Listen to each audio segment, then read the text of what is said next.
এক ছোট্ট গ্রাম, যেখানে সবুজ গাছপালা, পাখির ডাক আর মানুষের হাসি খুশি মুখ। গ্রামবাসীরা এই প্রকৃতি ও পরিবেশের জন্য গর্বিত।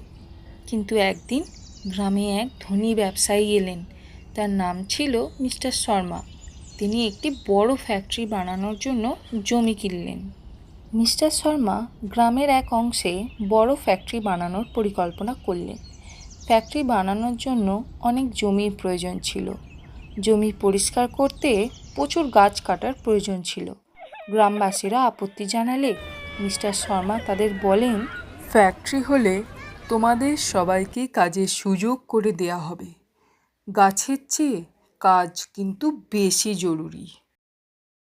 ফ্যাক্টরি বানানোর জন্য গাছ কাটার কাজ শুরু হলো। একের পর এক গাছ পড়তে শুরু করলো।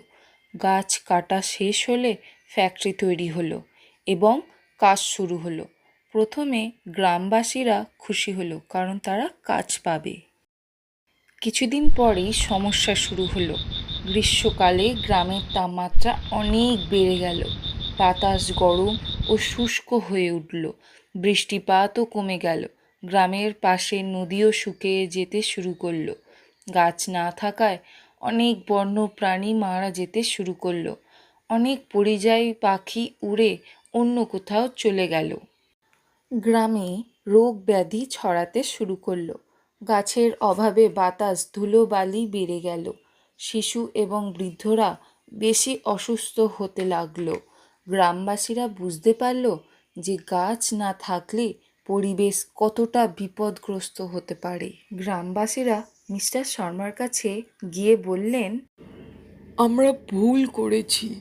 গাছ কেটে ফ্যাক্টরি বানানোর কারণে আমাদের জীবনযাত্রা বিপর্যস্ত হয়ে গেছে। আমরা আমাদের গাছ ফেরত চাই। মিস্টার শর্মা বললেন, এখন ওটা সম্ভব না। তোমাদের এটা আগে ভাবা উচিত ছিল। গ্রামবাসীদের মধ্যে একটি ছোট্ট ছেলে ছিল। তার নাম ছিল সুম। সে খুব সাহসী একটি ছেলে ছিল।